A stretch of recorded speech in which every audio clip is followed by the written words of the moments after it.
How did the tropical countries allow the Chinese to get so far in terms of controlling their resources? How did that happen?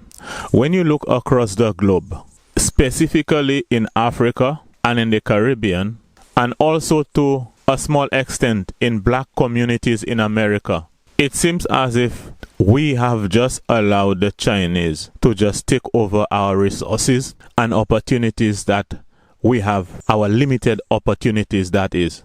So I'm going to start with the Caribbean first. We have a situation in the Caribbean, Jamaica, the Windward Islands, the Leeward Islands, where we have a tendency to allow the Chinese to come in, and we give them, in many cases, the government allow the Chinese to have the best lands that are available in the countries for so-called projects and business opportunities. Now, we all know and understand the importance of investments. But when you listen to these governments in the Caribbean, their whole thrust is on foreign investments. It is almost like they have no confidence in the investment that can come from the locals. We have a situation where, because of our poor governance in the Caribbean, our bad leadership, we have forced some of our best, brightest, most skillful people out of the Caribbean region, and we have essentially forced them to go into places like America, England, Germany, and those places in search of a better life and better opportunities. Now, these people have been living in America. Some of them have been there for generations. We know for a fact that there are Caribbean people in those countries, those more developed countries, who have attained a certain level of wealth. But it appears as if there is not a deliberate effort to try to get those people into investing in the Caribbean. Sometimes what happens is, sometimes you'll find leaders of governments of the Caribbean, sometimes they go to New York and other places where you have in the diaspora, and they will try to play like they go in and get locals to invest and all of that, but they are not serious about those things. Because some friends of mine on many occasions have given me examples of people that they have known whom they have actually linked with government officials for government projects and for different businesses that they want to do. But it appears as if once the people are not bringing up the idea of paying those people directly, personal payment, then nothing is going to happen. So it is not a situation where we do not have people from the Caribbean with money to invest in projects in the Caribbean. We have a situation where perhaps the Caribbean people are not willing to pay anybody to invest in their own countries. They are not willing to pay probably a government minister or government entity any money to invest in their country to create jobs. And we know, or rather not we, some people, some of us who have had that kind of exposure or opportunity to get information, we know that there are cases where people came to our shores to invest, and because they were not willing to put monies into the pockets of government guys, they were never given opportunities. Sometimes what they did was, okay, this is my number, call me anytime. They show you that they're interested. But when you call them, the secretary will always tell you that he's out of Ireland or he's not in office. And people have proven sometimes that these people are actually in their offices, but they try to avoid those people because they do not see how they can personally benefit from monies from those people. So because the locals are not getting opportunities or the connections really that they need, or even the resources that government should put forward for them to invest, invariably many of our people they become frustrated and they just do not invest in their own countries anymore. But what happens is when the Chinese come in, it has been said in St. Lucia, the politicians were saying that the Chinese guys were giving the ministers money in envelopes. I'm not sure if it was red envelopes, but they were giving them money in envelopes. China, it is alleged, so China, don't try to take me to court. It is alleged that China, you give the ministers of government and other top level people money, inducements in order to get to have your way into getting your projects and your things established in the countries. Now, this is a moral issue and this is a matter of ethics, and a man has a right to choose whether he wants to be moral or he wants to display ethics. And it appears that China is not interested or does not care about ethics or morality once it comes to getting their things done.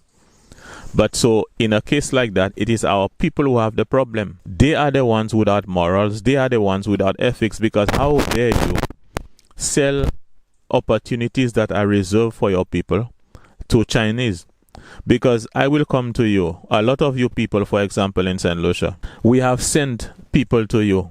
Some of you do not even know that you are being tested. People come to you seriously for certain projects, and you will just beat them, just make them run around the bush, and you do not give them, and you do not make things available to them. There is a project I myself want to implement. It is something that is going to benefit people from not only St. Lucia but the Caribbean, and I will need some land to get that done. But the thing, in my case, I do not want to go and tell any government minister or any of the people responsible what exactly my project entails. Because what they do in this country, for example, in St. Lucia, I know that for a fact. What some of them will do is they will just make you run around, run in a circle, and they will take your idea and give it to some of their friends or themselves. So although I need some government land to do a project, I'm not going to tell them what exactly I want to do. Now, if I were a Chinese man who would come and this is what I want to do, blah, blah, blah, blah, blah, they will facilitate you. But if you're a black man coming in and trying to get those things done, they will not look out for you. And also the mentality among some of these people, these Caribbean people, when they know you, it's like the whole idea is who the hell that guy think he is. It is almost like your plans are too big for them. Your ambitions are too big for them. And so this slave mentality is engraved in the heads of even some of the leaders that we have. So a lot of times you will come to those guys with the best idea that can develop the place, develop the people, but they will not receive it, because the thing is, who the hell you think you are? That idea is not supposed to be coming from you. It is supposed to be coming from a rich guy. It is supposed to be coming from some of the elite people that they know. So this is what is happening. And in places like St. Lucia, which is a country in the Caribbean, what they do too is, after you have that meeting with them, if they do not know you, they are going to make calls, phone calls to you, say like if I go to a certain minister of government, let's say I go to the Ministry of Agriculture, and I came to the minister with a very ambitious project. Let's say that he does not know me. 15 minutes or less than 15 minutes after you leave your office, he is going to call his partisan people from your community and ask them which political party that you support. And if it is that he finds out that you're not supporting his politics, or you're not on his political side of the aisle, your project is dead. It will be dead in the water. You will never hear from these guys again, because you're not supporting their political party. And even if you were supporting their political party, the only way you can get any headway from them is if they anoint you as a loyal party man. That's the only way. So you can see these are some of the things that really kill progress in the country. So there are a lot of people in the countries in Jamaica, Barbados, St. Lucia, Trinidad, wherever. The people have very good ideas. The people are very ambitious, but their ambition and their goal are being stifled because they do not support the political party that the minister or the guys who can help them are supporting. Sometimes there are people that are apolitical. I don't know if that's the right word. They do not support or believe in any political party, and even in that, they may just dismiss you because you are not a party fanatic. So the fact that you are not strongly affiliated to a political party, especially the political party that is in power, it puts you at a disadvantage with them in that they will not support your ideas, they will not push your ideals, they will not make government lands available to you.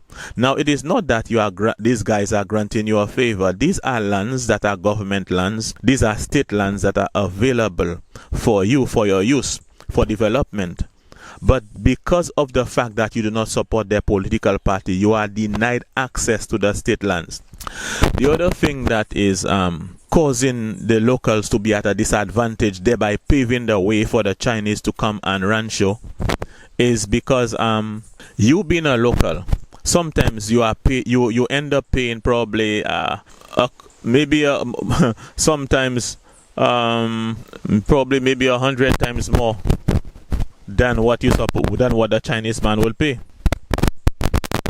Let me give you an example. In St. Lucia, there is that area where that the government allowed the Chinese people to have that horse racing track. Now, I am not saying that horse racing track not supposed to be done, because the thing is, with the land that we have, the land has to be put to use. People have to benefit from the land. We cannot just have the land here and the land is not creating employment for the people. You have to put the land to use. But this land, do your own calculations. When a local person, because I worked on projects where I used to ask, people used to have to bring lease agreements to me so that I can process their stuff for them. All right.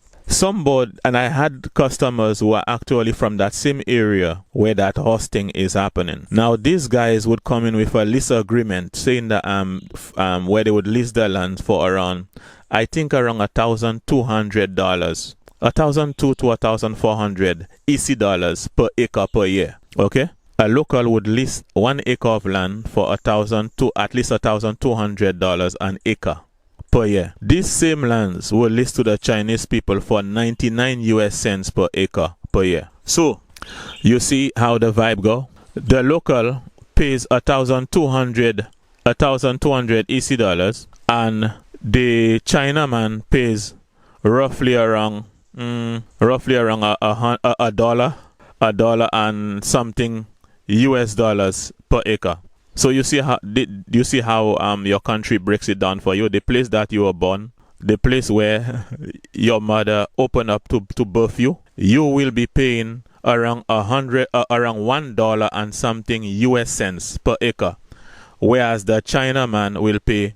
Nah, I'm wrong. The place where your mother opened up to make you, you will be paying $1,200 EC dollars per acre, and the Chinaman would pay $1 and something US cents. What am I saying? In the place where your mother opened up to make you, you would be paying $1,200 EC per acre per year, and the Chinaman would end up paying $1 and something cents EC per acre per year. So you can see clearly that the whole situation is geared towards giving the Chinaman an advantage over you. So a man coming from China has a better chance of succeeding in your own country compared to you who was born in the country and your parents strive to build that town, that country.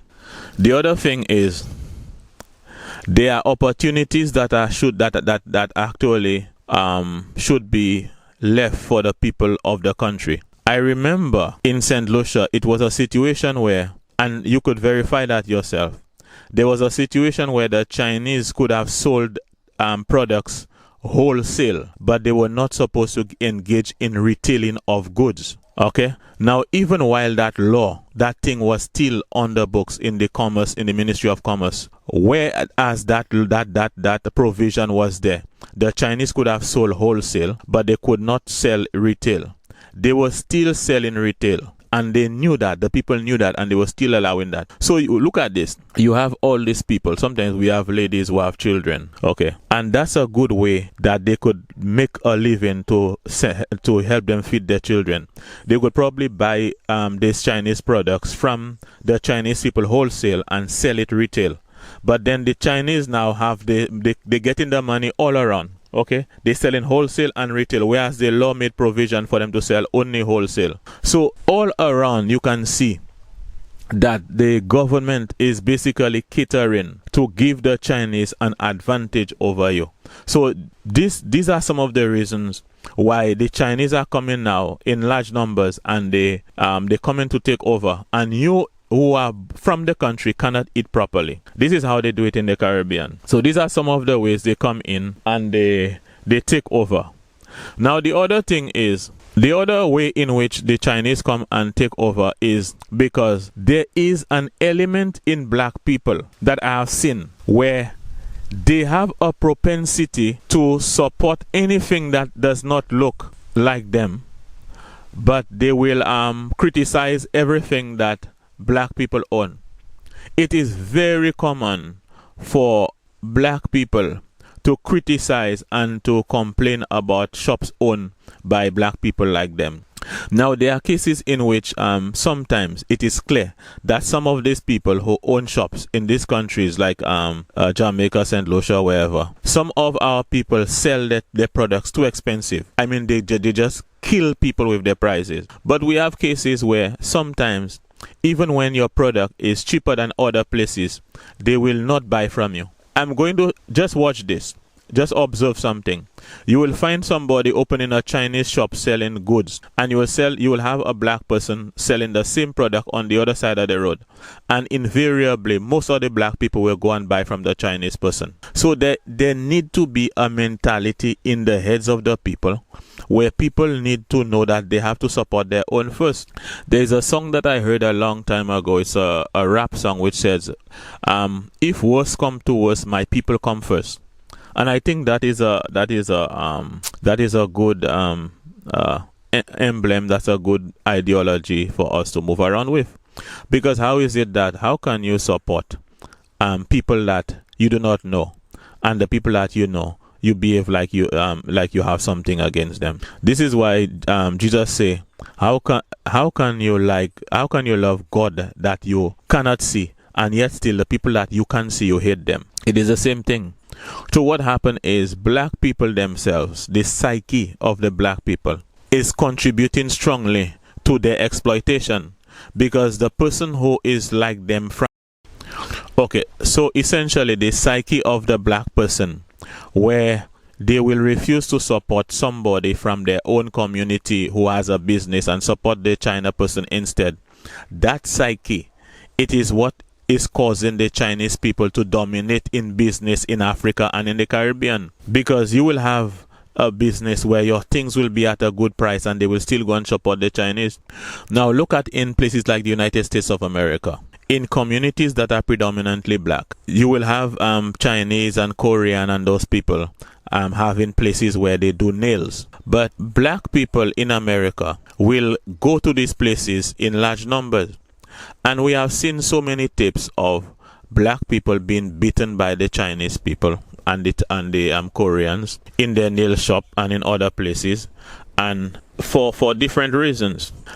A lot of times when things are happening to black people, like black people are being shot indiscriminately in America or whatever, you will not see Chinese or Koreans in solidarity with them. You will never see that. But yet they patronize their businesses. How can you support people who do not care about your culture? How can you support financially people who do not support your people? And these are the things that are causing the exploitation and the colonization of black people. The psyche of black people need to change. It is almost like there is that mentality where black people hate themselves. They hate themselves to the extent that they do not even like to see other black people like themselves survive. And they are the ones who will bring the most criticism about black people like themselves. Because let me tell you something. If we had a situation where we were joining in solidarity to support our own, even if these crooked black leaders that we had were taking money from the Chinese people, it would be to no avail, because the Chinese will realize that they're paying money to these black leaders and yet still their businesses are not surviving. You understand?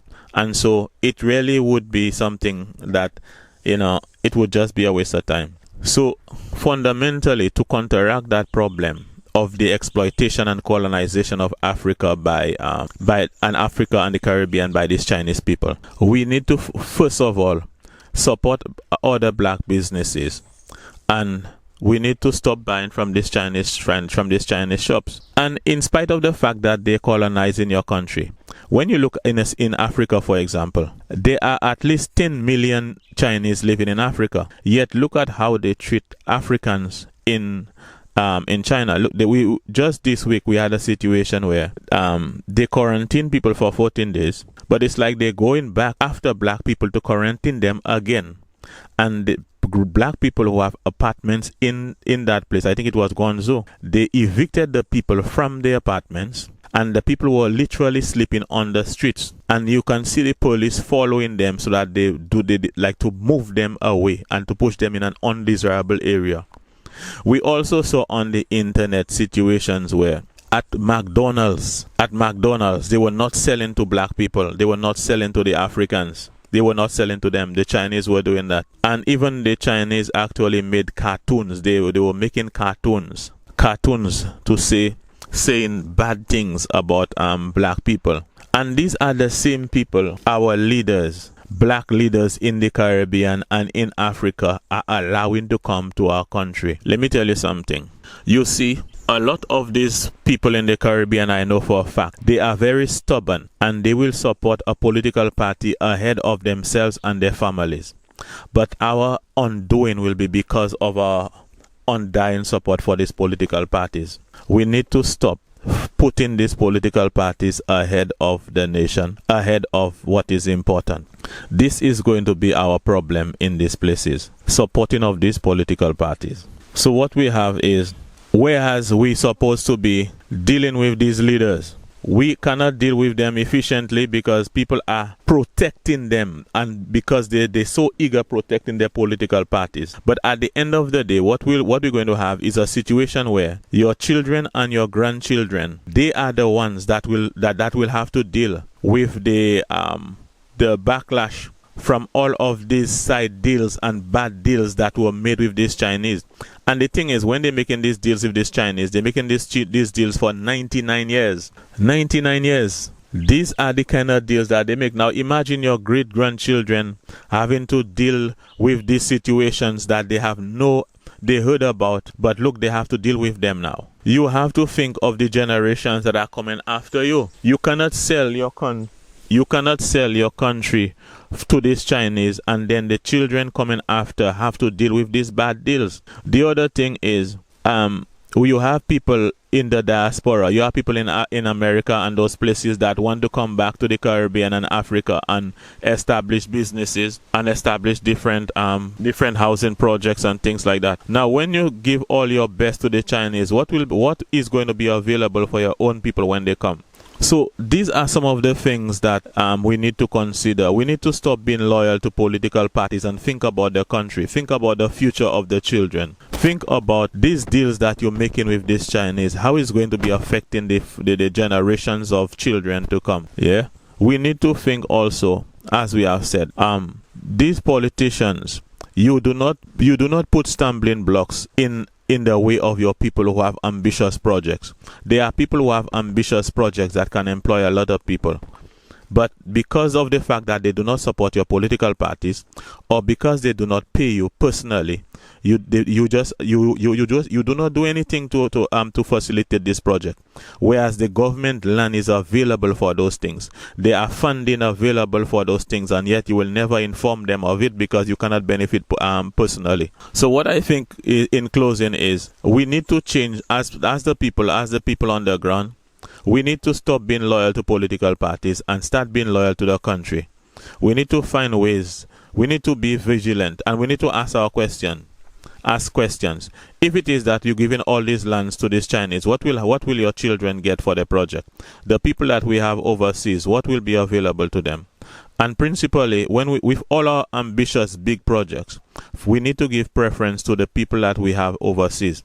There are people overseas in the diaspora who have money, and we need to sometimes get people together, let people contribute in terms. Say, for example, you want to build a horse racing track or whatever. You sell shares So somebody in America can just, with money, can just put $1 million. They can buy $1 million over shares. Another person, he has around $2,000. He puts 2,000.